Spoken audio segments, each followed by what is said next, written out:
Good morning, afternoon, and evening, everyone. And welcome back to our Space Architecture Series 2 for this year, episode 62, titled Architectural Reciprocities of the Earth-Space Continuum. I think humans will reach Mars, and I would like to see it happen in our lifetime. End of quote. Buzz Aldrin. Please welcome everyone, our esteemed guests today, Dr. Barbara Imhoff. She's an international active space architect and design researcher, and a co-founder and co-managing director of LIQUIFER Vienna, Bremen. She's dialing in from Germany today, and alongside of her, we have Mr. Kai Staats. He is the executive director of SAM at Biosphere 2, where his team are constructing SAM, a high-fidelity, hermetically sealed Mars habitat, along with greenhouse, living quarters, airlock, and Mars yard at the iconic University of Arizona Biosphere 2. Today's episode will be once again moderated by Phnam Bagley from San Francisco. She is a space architect and partner at Nonfiction, a San Francisco-based design firm that turns sci-fi into reality for a better world. She's a French industrial designer and space architect who creates cutting-edge hardware in wearables, audio, neurotech, biohacking, healthcare, education, sports, transportation, and aerospace. She specializes in turning groundbreaking technologies into attainable, intuitive, and beautiful products that help humans become the best versions of themselves.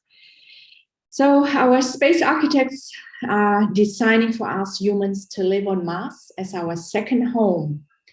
One day Mars may become our main planet, with Earth being viewed as a hometown that humans once dwelled in. In today's episode, we discuss Mars migration challenges through eco-technological and biospheric systems needed for space that can inform self-sufficient building systems on Earth and vice versa. We'll also discuss the technology needed for sustainable Mars habitat and to inform terrestrial architecture. So welcome to this episode. Please put any questions addressed to our speakers in the comment section below this post, and thank you for your interest in space. Over to you, Phnam. Thank you, Hyung. Thank you for being a gracious host and for inviting the community to meet on a regular basis and talk about our future as an interplanetary species and what we need to work on together, and where the thought leaders are, and how we can build this amazing field of space architecture and everything that lives around it. Today we're going to hear both Dr. Barbara Imhoff and Kai Staats. The way we're going to run this is that Dr. Barbara Imhoff is going to speak. Dr. Kai Staats is going to speak first, and then Dr. Barbara Imhoff second. So I'm going to do a little intro in depth of the amazing work that Dr. Barbara Imhoff has done. So Dr. Barbara Imhoff is an internationally active space architect and design researcher. She's co-founder and co-managing director of LIQUIFER, both in Vienna and Bremen. The interdisciplinary LIQUIFER team, consisting of scientists, engineers, architects, and designers, works on R&D projects within the EU framework program for the European Space Agency and with European research institutions and industry. The website, if you're interested in knowing more about Dr. Barbara Imhoff's work, is www.liquifer.com. The research that she leads the research project that she leads focus on living in limited and transformable spaces and with resource-efficient systems, learning from systems and principles in nature and integrating biological systems into architecture, describe the second thematic path of LIQUIFER's work. The reason why I'm going first over Dr. Imhoff's bio is because actually she came up with the title of this present event, Architectural Reciprocities of the Earth-Space Continuum. And I wanted Dr. Imhoff to explain to us what she means by this title. Dr. Imhoff. Yeah, thank you.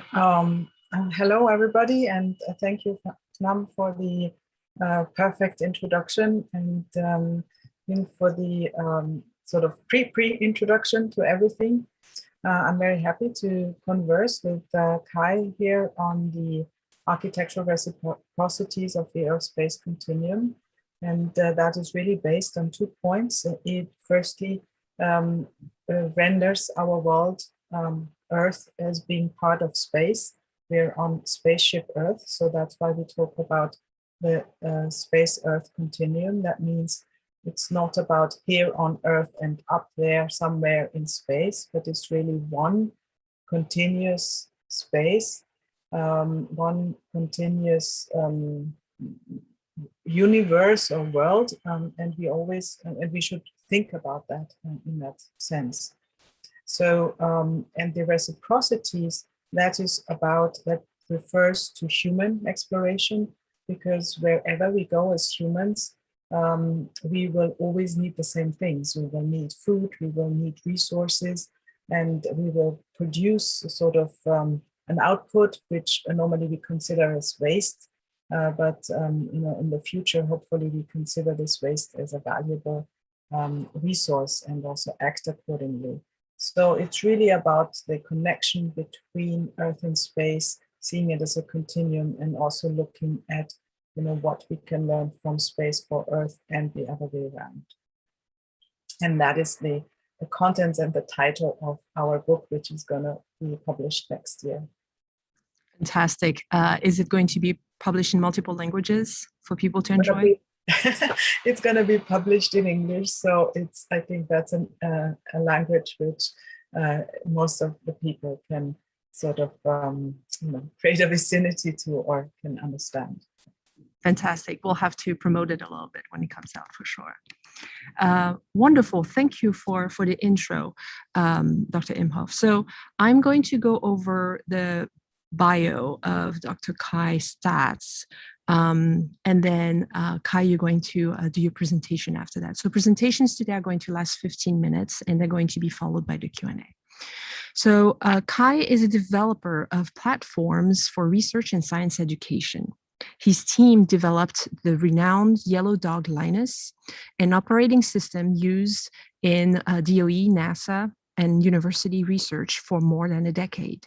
Kai developed the machine learning algorithm Karoo-GP, employed at LIGO for classification of glitches and supernovae, and was principal designer of the Mount Meru Astronomical Observatory, the first of its kind in East Africa. At Arizona State University, Kai led the development of the SIMOC, the research-grade Mars habitat simulation and educational interface now hosted by National Geographic. Now, Kai and his team are constructing SAM, a high-fidelity, hermetically sealed Mars habitat analog with greenhouse, living quarters, airlock, and Mars yard at the iconic University of Arizona Biosphere 2. Kai, welcome to this show, and we're ready for your presentation. Thank you for the generous introduction, and it's an honor to be here with you and with Barbara. It turns out that Barbara and I share a very close colleague, Jean Giacomelli at the University of Arizona, and Barbara and Jean have worked together for many years on living greenhouse systems in Antarctica. And so Barbara, when this is over, I'm going to beg you for a way of getting to Antarctica. It's been one of my lifelong dreams. So it was fun to see. It's this very small world once you come into human space exploration. Everybody knows everybody. And Phnam, I apologize for giving you so many tricky words in my introduction.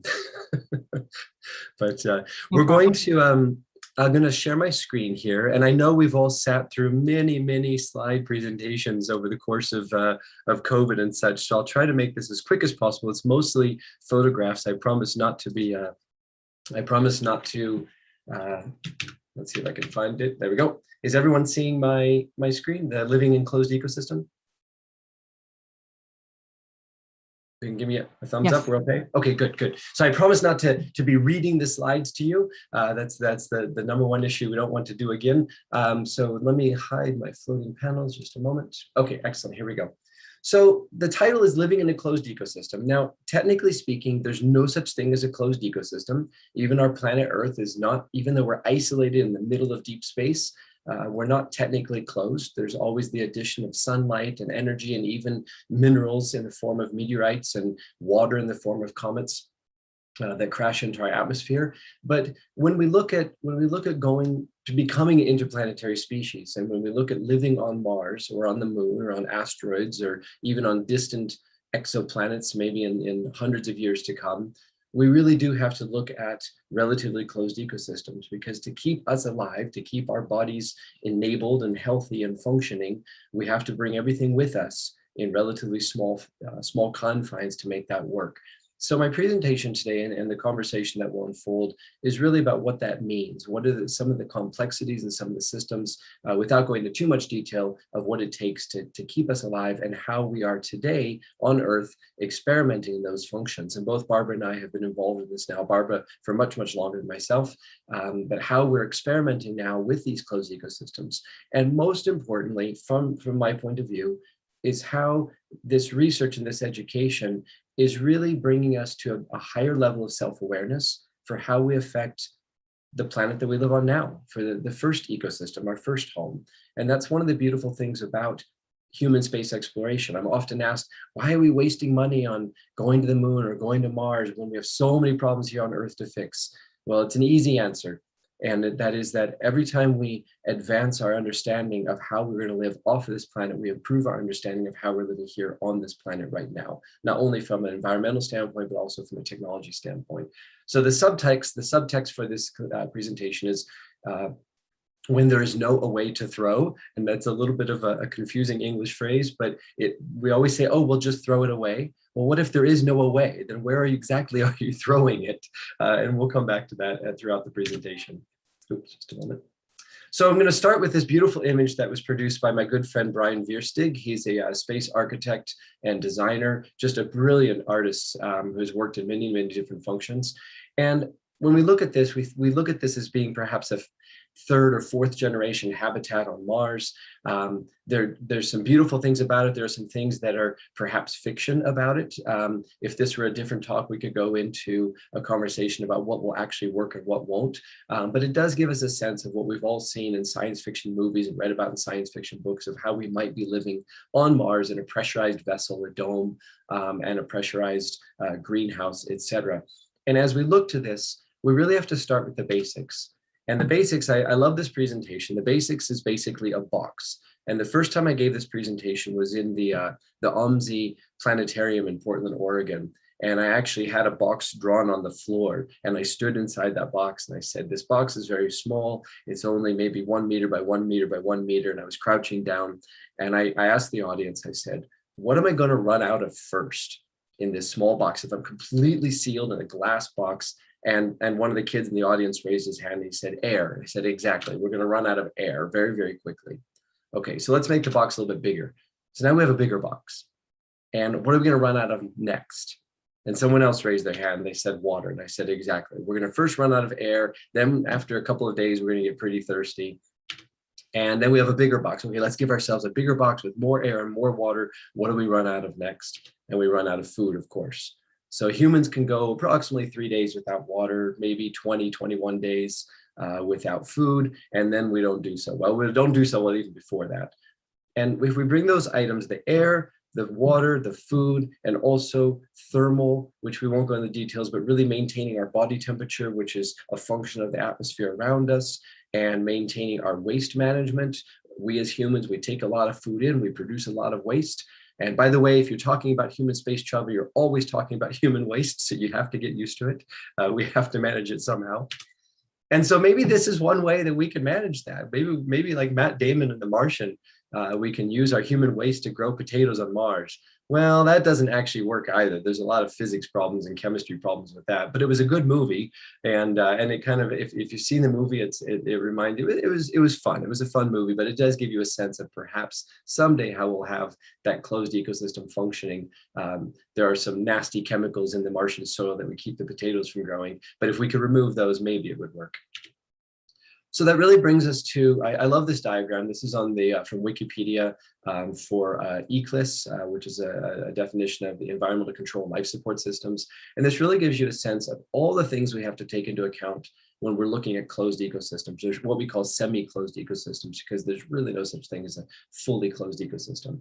And if you pay attention to this, you can see that we have to capture the CO2, the carbon dioxide that our body gives off. We have to provide oxygen. We have to maintain the oxygen-nitrogen balance at approximately 20% oxygen, 80% nitrogen. We also have to deal with our urine. What do we do with our waste processes? Well, we actually process that and purify it and drink it. In fact, it used to be many, many years ago when you visited NASA Johnson Space Center in the visitors cafe, they had little bottles of purified human urine. They took urine, they cleaned it, and they put it back, and they sold it as drinking water to prove that you could do it. Not everybody, they don't sell it anymore, so I'm guessing they didn't sell that much of it. So this gives you a sense of the total system, and this is really a light version of it. It gets much more complicated, of course.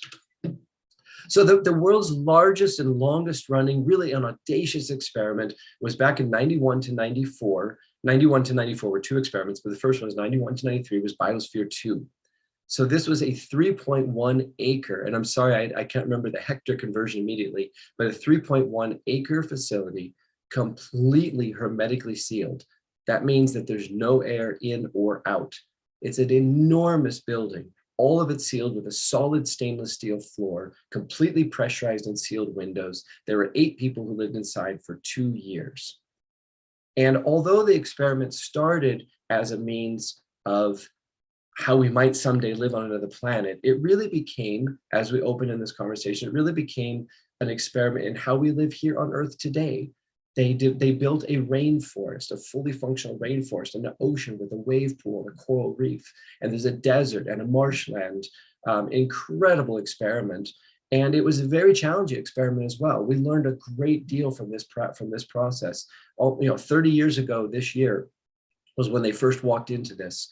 And 2 years later, when they came out, they had an incredible insight to both the social and the agricultural and the chemical challenges of what it's going to be like to live on another planet. Well, I'm sitting here today. This is where I work, and I have the passion and the luck of working in such a beautiful place. And off to the side of it, about 200 or 300 meters to the east, is the prototype for this called the test module, and that's what we're refurbishing into a Mars habitat. So first, I want to give you just a few pictures. This is the gardening area where the biospherians, the 8 people, grew their vegetables and their fruits and maintained and produced all of their food. One of the things that we learned from this is that while they had hoped to be conducting a lot of scientific experiments and spending at least 50% of their time in that experience of science, they found that 80% of their time was spent just maintaining their garden. It was a lot of work. And it was much harder because they had no pesticides, no herbicides. Everything had to be done organically because, again, there's no place to throw it away. If you introduce a toxic chemical, you're going to end up drinking it the next day no matter what. There's no way to get rid of it. And that's something, again, a lesson learned from planet Earth. It's just taken about 200 years for us to learn that lesson. So in this experience, they were nutritionally healthy, but they were calorie starved. They were hungry every day from day one when they moved in, even though their nutrition was fine. And it gives us maybe a sense of what it would have been like to be a hunter-gatherer, where you might be nutritionally okay, but we're so accustomed to carbohydrates in our modern diet these rich, fatty, and carbohydrate-laden foods that give us that sense of pleasure in our stomach, but aren't actually nutritionally all that good for us. So it gives us, again, a sense of how we could or did or could live again. This is the ocean as it looks today. And this is the rainforest. And there's entire lectures on each one of these, which we won't do today, but I do encourage all of you to visit if you haven't had a chance. So that brings us into a discussion of analogs. An analog is really a place where we practice something before we do the real thing. You can think of a swimming pool as an analog for swimming in the ocean. You learn how to swim comfortably in a swimming pool, and then you go to a lake or a river or an ocean. So analogs began way back in the 1960s when Gene Shoemaker, who was a planetary geologist from the University of Arizona, brought the Apollo astronauts to Meteor Crater, Arizona, in northern Arizona, and they trained the astronauts at Meteor Crater. I had the pleasure of knowing Gene when I was a kid, and we were in the same astronomy club together, and so he was really a leader in that process. That's the upper left-hand corner. The upper right-hand corner is the neutral buoyancy lab at NASA Johnson Space Center. There's an entire replica of the International Space Station in the world's largest swimming pool. And the astronauts train for their spacewalks in that swimming pool at neutral buoyancy, meaning they're neither heavy nor lighter than water, and they conduct all of their experiments there.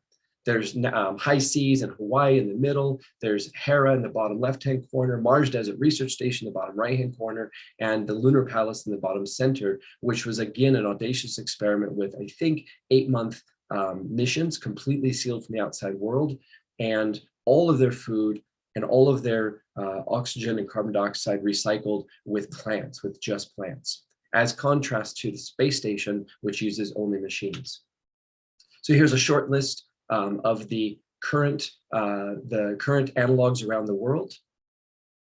And again, on our website, there's a list of all these and explanation for all of them. So this is the test module, and we'll go through this rather quickly. This is the test module. This is the 1987 prototype that was built by the Biospherians. And this is, again, east of the Biosphere 2 proper. This is the structure that my team has been given, and we've been refurbishing it. Now, if you've ever lived in the desert, you'll know that after 30 years, the desert takes over everything. Rats and snakes and all kinds of wild critters move in. They love things like this. So we had to evict a lot of the natural animals that were living inside and deal with all of the waste material they had left behind for us as their gift to us.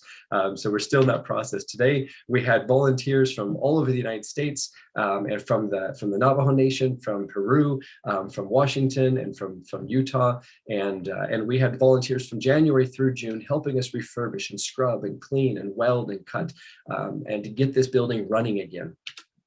We even did a pressurized spacesuit test. We now own 2 fully functional spacesuits. All the research teams that come to our facility will have an opportunity to wear a pressure suit and actually conduct an EVA. This is Deputy Director of Biosphere 2, John Adams. He was in the suit for an hour. He said it was an incredible experience. He had never realized how difficult and also how amazing it was to wear a proper spacesuit. So this is how it looks today. And we're back here again. We took the summer off because it's a little bit hot in Arizona. We're back and working on this again. In June 26th, if I remember correctly, we did our first sealed experiment. We had 5 people inside for 4 hours. We measured the pressure, the temperature, the humidity, the carbon dioxide, the oxygen, and we had a properly running CO2 scrubber that was built by Paragon for NASA. That's in the gray box in the left-hand corner there. And we were fully pressurized. We were able to maintain full pressure, just like a spaceship, although slightly less pressure, of course, than what you would have in a spaceship. So we are back up and running. And just a demonstration of the way in which we managed or monitored the different variables within that system. And on our website, again, we have a very continuous run of what we call stories or photo essays, including all the data that we captured. You can see in this one where the pressure rose immediately, and when the CO2 inside the CO2 scrubber went in, when we activated the CO2 scrubber. And this is an artist's rendition of how this will look when we're finished constructing. We have a different design now, but this gives you a sense of how this will appear. An artist rendering of the inside of the test module, which will be our greenhouse space to conduct that CO2 sequestration and what we call bioregenerative life support systems, in which Barbara is an expert. We'll be learning more about that later. And again, a rendering of how our crew quarters will be shaped. Again, we've designed some slightly different versions of this since then. We're using shipping containers as a means of building the crew quarters that will be attached and hermetically sealed to the greenhouse structure. So we're in the process of expanding that now. We have the footings laid out. We'll be attaching the shipping containers in the month of December. So that brings us back to the box that we started with.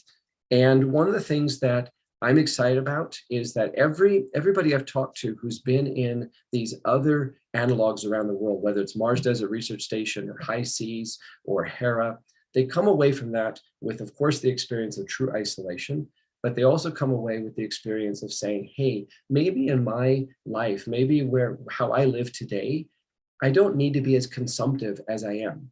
I was perfectly happy wearing just 2 or 3 changes of clothes for a month or 2 months or 3 months. I was perfectly happy taking a 5-minute shower or a 1-minute shower instead of a 20-minute shower.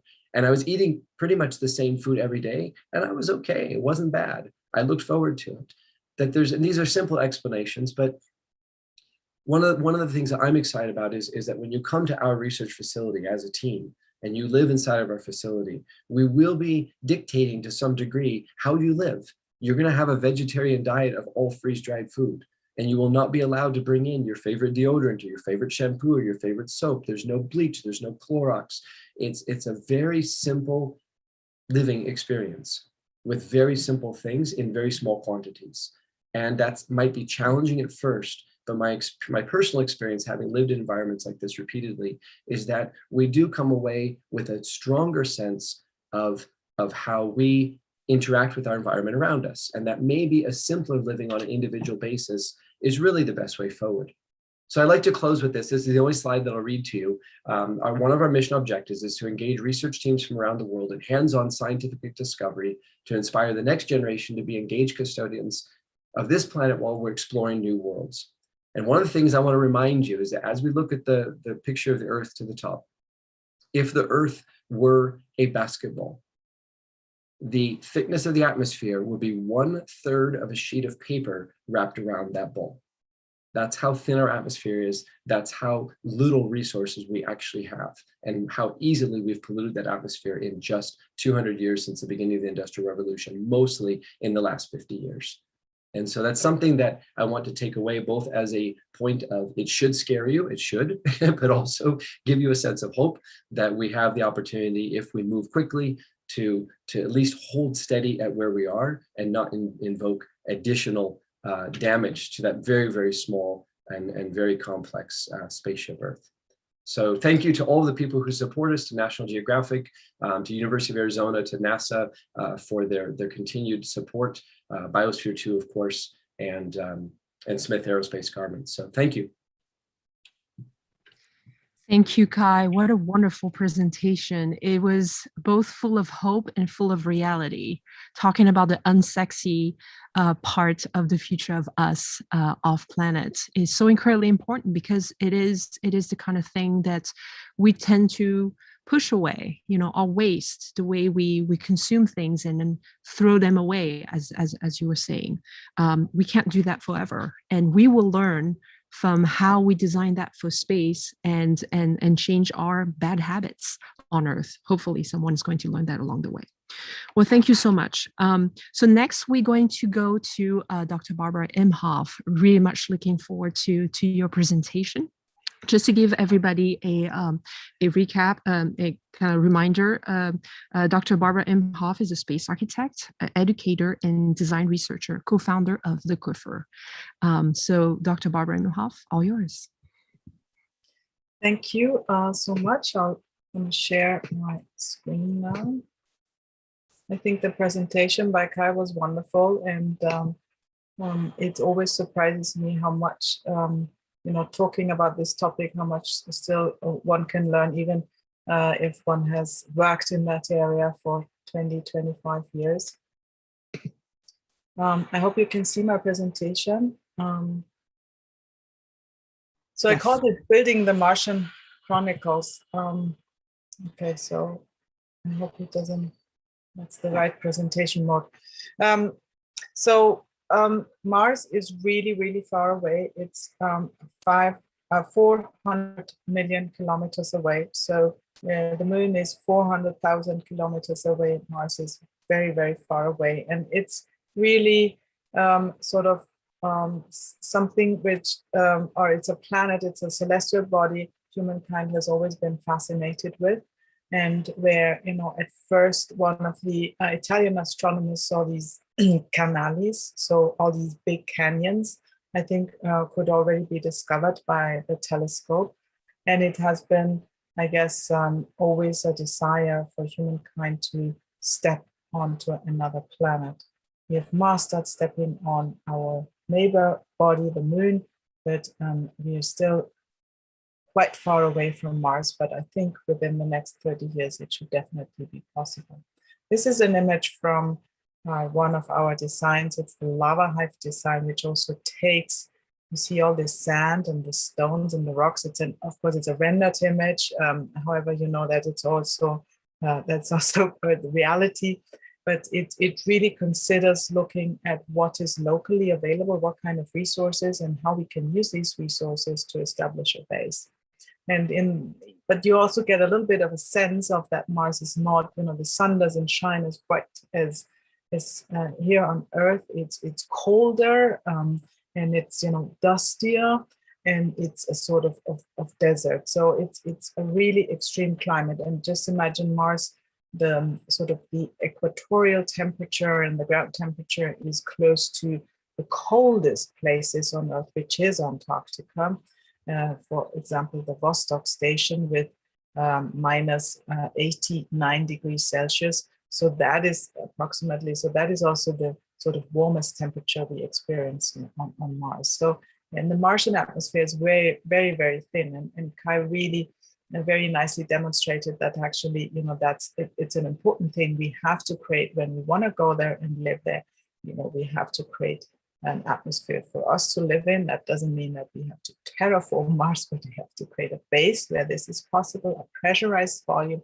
And then because Mars only has a very thin atmosphere, we still are very much exposed to radiation, to cosmic radiation, and we have to shield ourselves from that.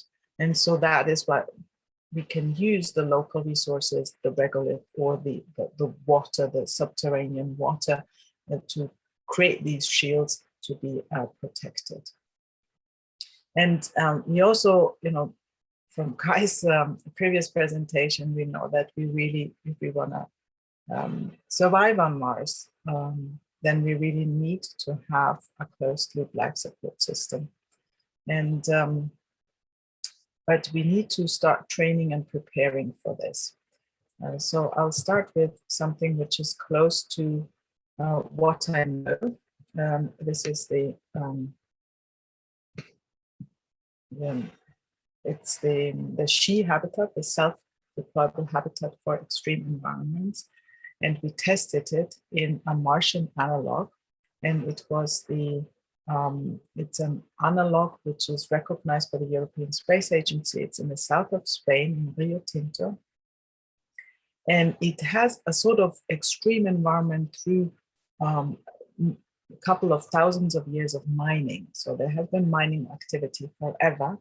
And through the, you know, chemicals later on, there's a microclimate which also has its extremes. So that's why it's a good location. It also is, you know, has this reddish appearance, which also makes this Rio Tinto really like a Martian analog. We merged two projects. That was the Project SHE and Project Moonwalk.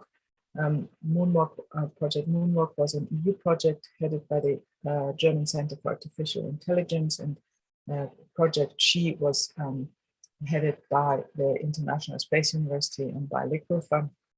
And I also would really, on this part, I'd really like to mention that any space mission is highly complex, and it comprises of the collaboration of many partners. And so each of the projects LIQUIFER works in is a collaborative project with many European international partners, but it's also, we also need these different expertise to come together.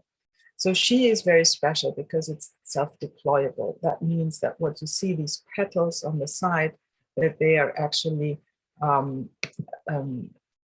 sort of deploying, and only the core, the center, is what you transport, and that has the size of a standard container. So she doubles its size when it's deploying and folds up to up to 28 square meters and 50 cubic meters volume. That is sufficient for 2 people and sort of mission duration maybe for 2 to 3 weeks. And she also has a so-called suit port. That is important because when we want to explore Mars, we need to have a facility or like an interface to go from the inside of a sort of human inhabited environment to the Martian outside. And this suit port is protects sort of the microbial environment, the life of one environment, the habitat environment, from the outside environment and vice versa. Because when we want to explore if there is alien life on Mars or has been, then we can't, put our own microbes there and just, discover what we have brought with us. So that is important.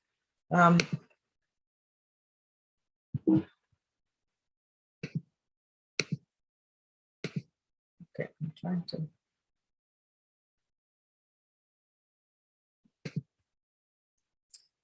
The inside of the habitat comprises a couple of different areas.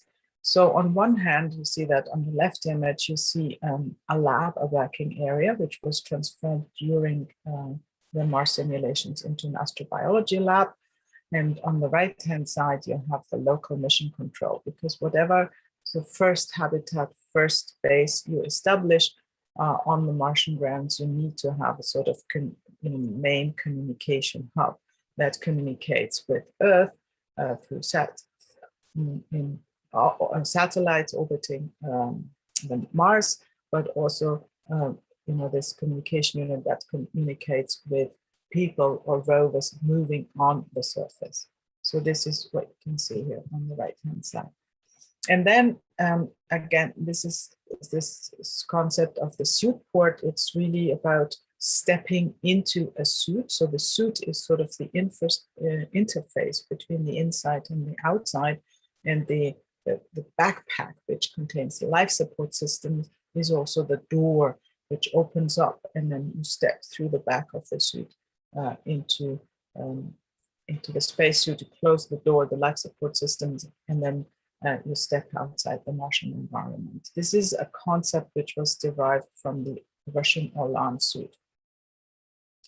And then what we also did in Moonwalk was we explored the terrain. We used spacesuit simulation spacesuits. They were quite heavy, but they were appropriate, because we have to imagine when being on the surface of Mars, even with 1/3 of gravity, we will have to carry an equivalent of 30-40 kilos.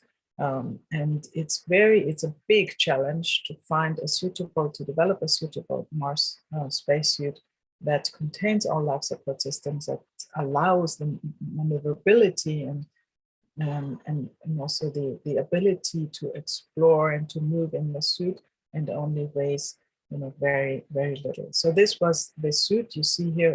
In the suit, the LIQUIFER team were simulation astronauts. So in the suit is my co-managing director, Renila Slavice, and on the other picture you see the suited person using the Raman spectrometer. Moonwalk was about human-robot collaboration, and how such a small rover like the Moonwalk rover could help and assist astronauts in exploring the surface. And the rover was gesture controlled. On the right-hand side, this is we compared human-robot collaboration to human-human collaboration. So here you see myself in the suit on the simulation, walking through all the procedures and exploring the surface with the other fellow astronaut. As part of, if you imagine, so the she habitat is really a habitat to live and to work in, but to but to establish a sustainable base, one definitely needs food, as we know. So it's air, water, food. And another experiment we ran also with the support of Jean Giacomelli, Kai mentioned in the beginning.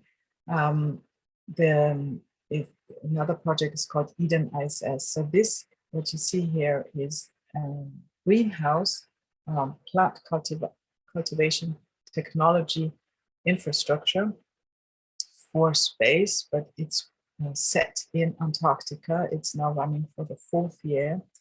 It's set next to the Malmaya 3 station, and when you look very closely in the back under the double ship container, you see a red dot, and that's the Malmaya 3 station of the Germans.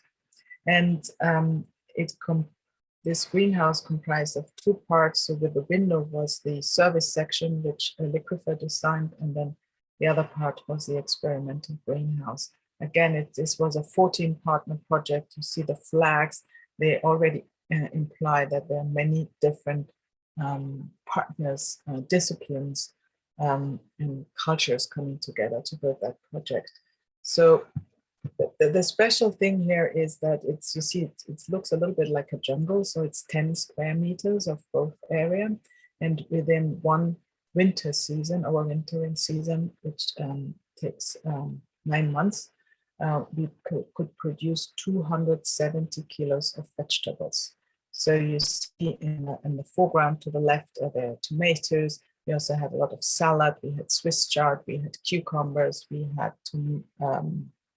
red peppers, strawberries, all sorts of things. But the interesting thing, and that's also what Jean Giacomelli is famous for when he designs his greenhouses, is really the aeroponic system. And that means it's very little resources. You don't need soil, not like in the Martian.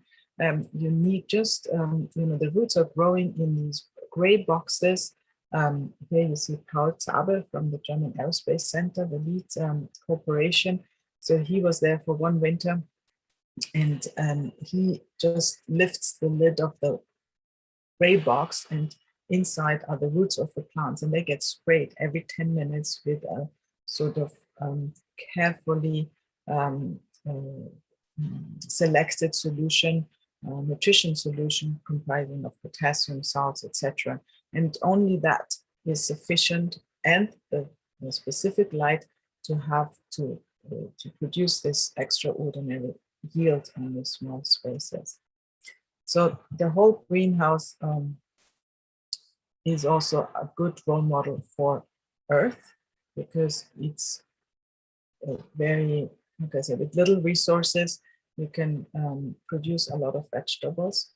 And you here see that there's also a lot of biomass being produced, and that I will come back later to this aspect, because that can be used as sort of food for bioreactors. So we have here another version of a closed loop life support system, which is based on the ESA-MELISSA system. And what it really shows that it uses also bacteria and different plants, and also a greenhouse and photobioreactors, or bioreactors in general, to use the waste, the human waste, and produce the valuable resources again. This is a project called Living Architecture. It's a little bit of a jump, but it's a terrestrial, it's another EU project led by the University of Newcastle, and we were partners in that. And it's interesting because it feeds into this whole section of life support system. And this is the life support system. To establish this biosphere is the most important thing in then creating spaceships, bases beyond the Earth's horizon. And here with this project, which was for terrestrial applications, but we could also show that it probably could be used for space applications.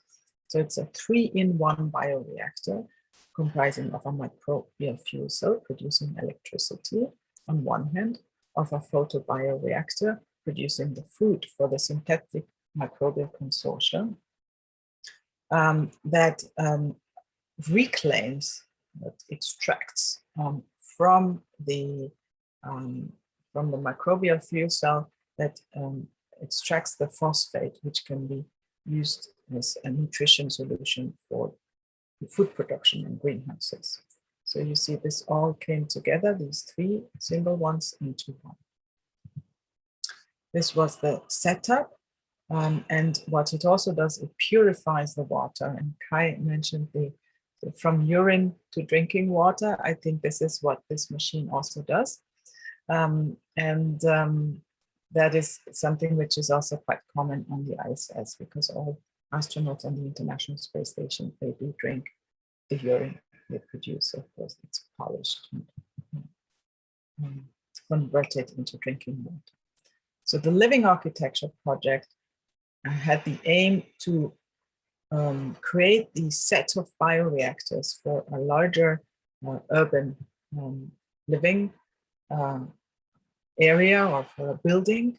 And you see here an example for this. It's quite a standard multi-functional building comprising of flats, of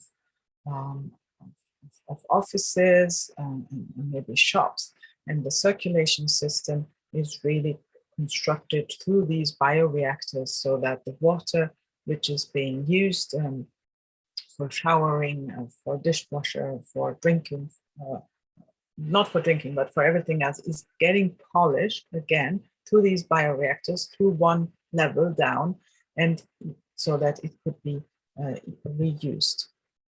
You also see that here. And in these other images, we also assumed that we would actually take the urine. So we would have a toilet which would separate solid waste and liquid waste. And then the liquid waste would go right into this assembly of this 3-in-1 living architecture bioreactor and would get polished. And also part of this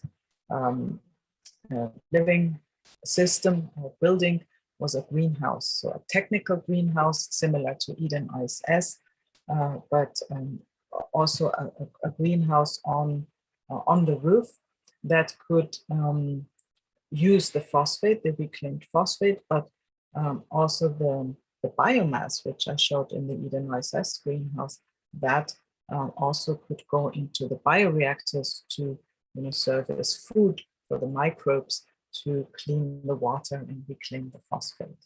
And I think with this, I could show that there is this kind of interrelationship, a reciprocity between Earth and Mars. Thank you. Thank you, Barbara. What a wonderful presentation. I love how you went from habitats, shelters, that were really shelters, trying to figure out how to provide the basics to humans and go all the way to integrating nature. So architectures, not only the life support system, but also the humans that live in it. So thank you for these two wonderful presentations. Now we're going to jump into Q&A. So based on both of your presentations, I think one aspect of the future of humans on other celestial bodies or in free space would be about comfort, right? There has been talks about the comfort or the discomfort of wearing spacesuits, the weight of them, their flexibility, the discomfort of drinking water that used to be urine, right? Psychologically, there's something happening there. You probably get over eventually, but it's weird the first time. The discomfort of being isolated, or knowing that you are in a dangerous situation. So when we live comfortably on Earth, right, we don't think about a lot of these things. It doesn't take a lot of space in our brains. How do you think we can work to design these systems architecturally or psychologically to help bring more comfort to these astronauts, especially when we're thinking of ourselves, right? Right now, a lot of astronauts who go up there, or will go to Mars first are going to be trained astronauts, professional astronauts, people who are pretty good at following commands. But if we think of ourselves as the future astronauts, we want more comfort than the average, professional astronauts. So how can we offer that to them?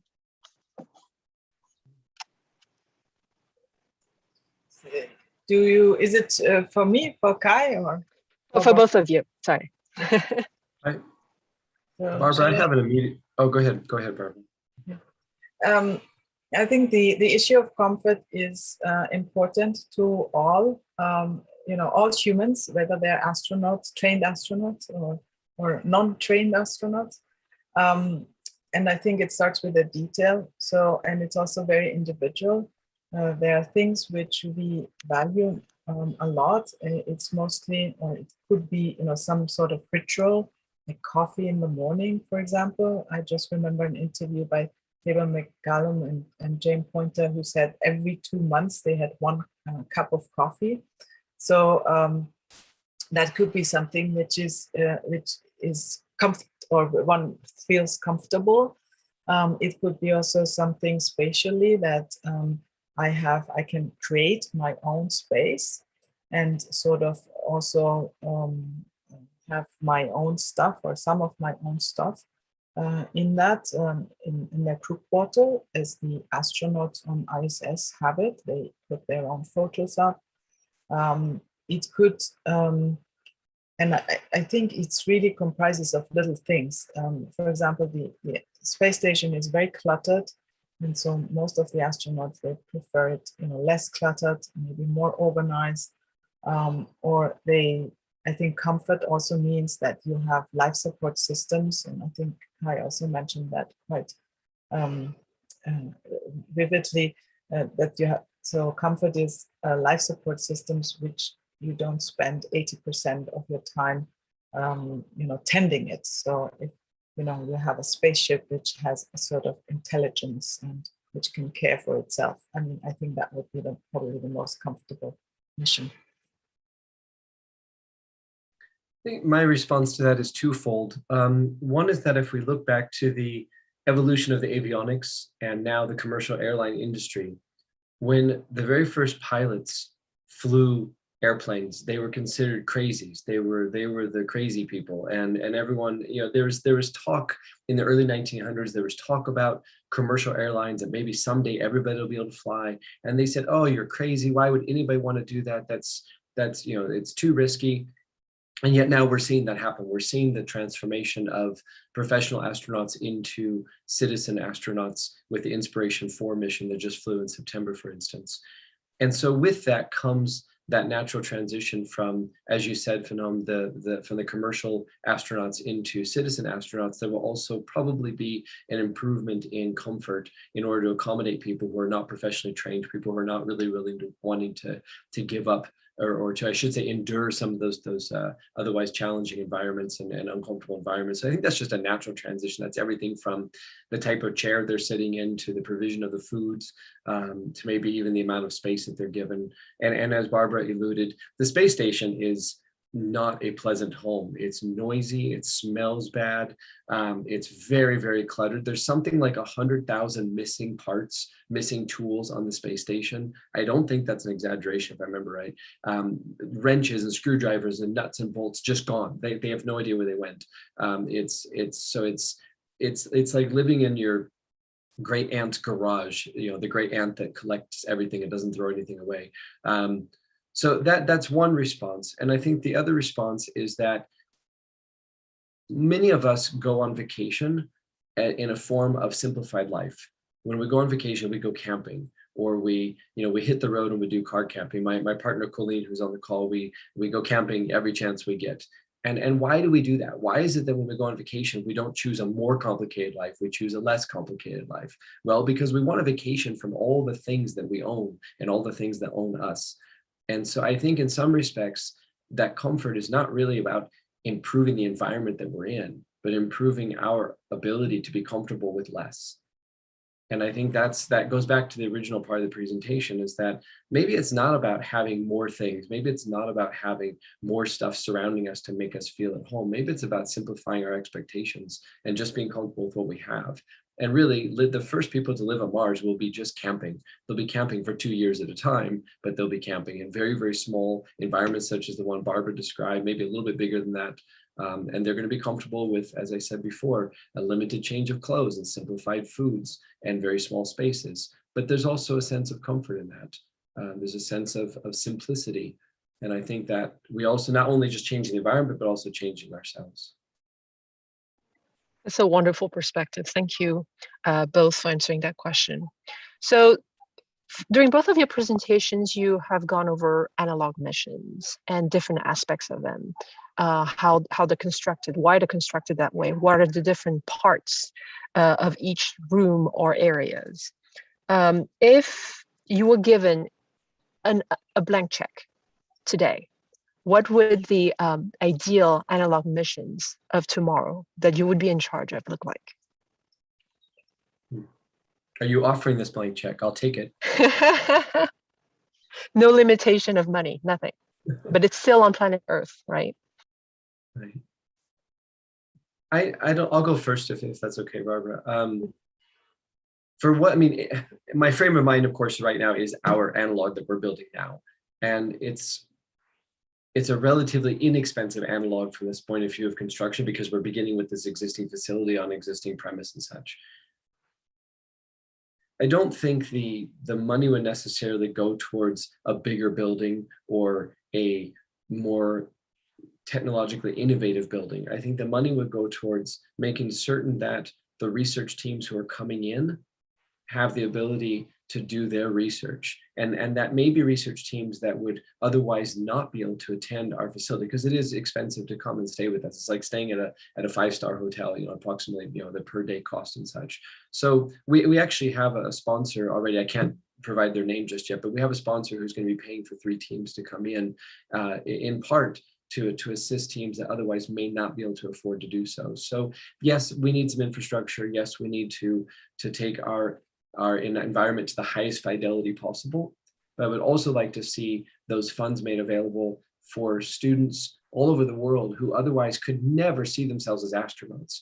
I would love to bring in students from every continent who otherwise don't have an opportunity to experience something like a high fidelity Mars analog. And I think that'll change their point of view for what they're capable of doing for the next generation.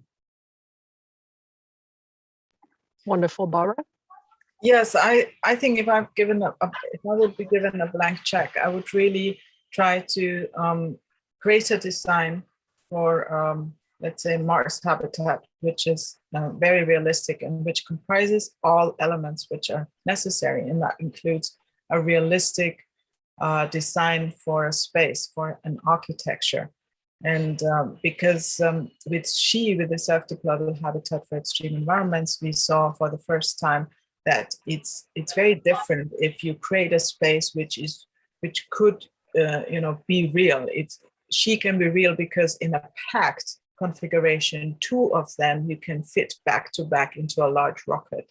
So it has really a very real component, and most of the analogs they don't have that, or the simulation facilities. And I think it is important because it really because the space and the creation of space, or the design of the space, is inevitably connected with human behavior and how humans feel in a space. So with we have this rounded curve. So if you have sort of a rounded habitat, then you don't have these edges, and you perceive the space bigger than it is, and you'll always have to think, design, and if you do a real design, I think would be interesting to also think about all these things. So with a blank check, I think I would make a lot of studies and probably not design the analog facility first, but create working models, one-to-one working models, and slowly approach then the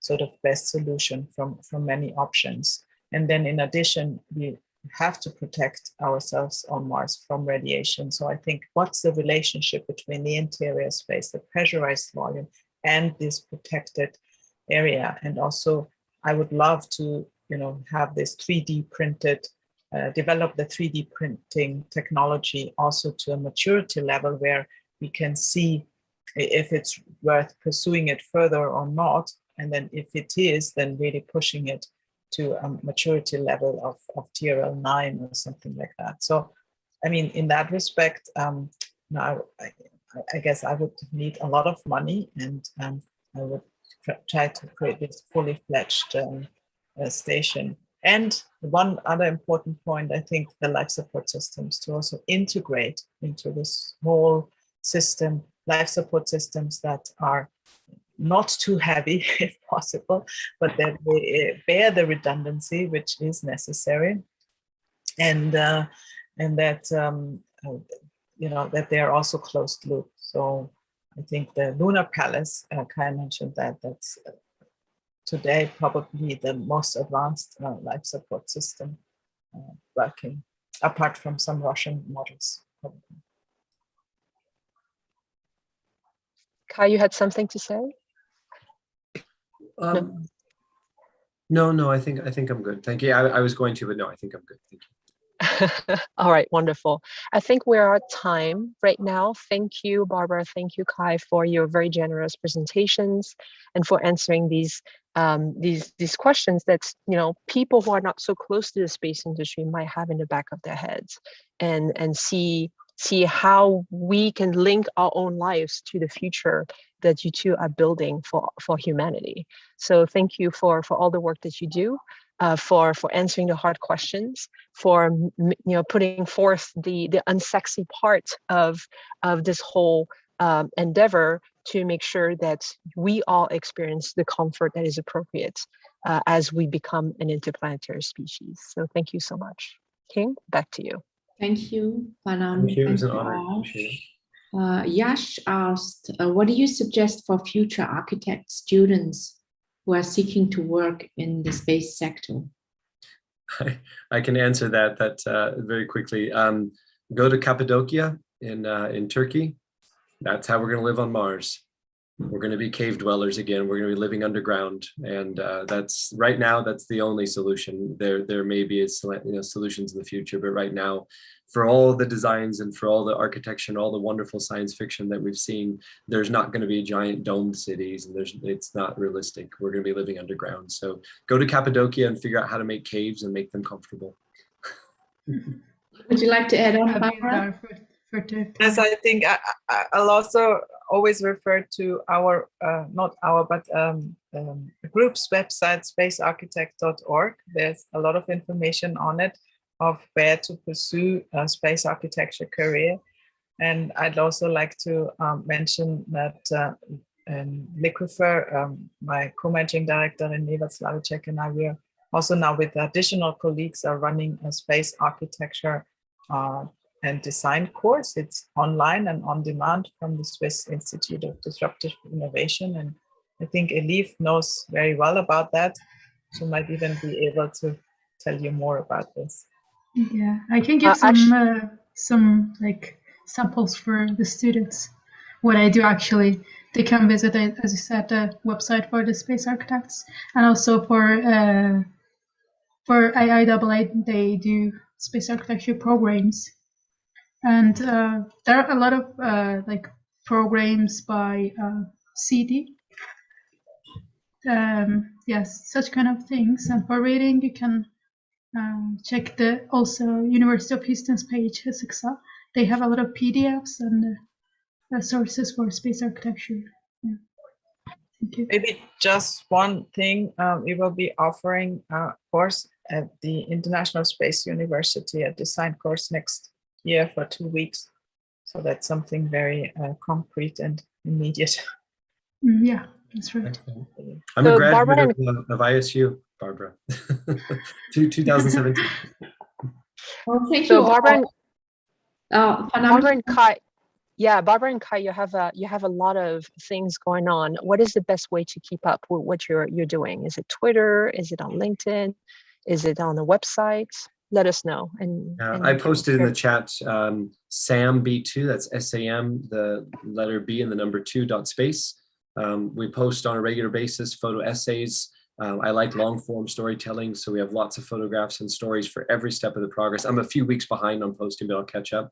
And then we also have a Instagram feed and a Facebook feed that really just tells the short version of those and links back to those. So for the next 6 months, our first team arrives in May, and we're also hosting the Analog Astronaut Conference, which was founded by Cyan Proctor of the Inspiration 4. We're hosting that here at the Biosphere 2 in SAM next year in I think May or June. So yeah, definitely please definitely go to the website, and we can definitely stay in touch that way. And we also are welcoming teams to submit their initial research proposals, and we're reviewing those now. Thank you all. Thank you for showing us the such a complex topic, making it so accessible. I learned a lot. Certainly, we have hope that you are going to create a future for us, that we're going to sustain.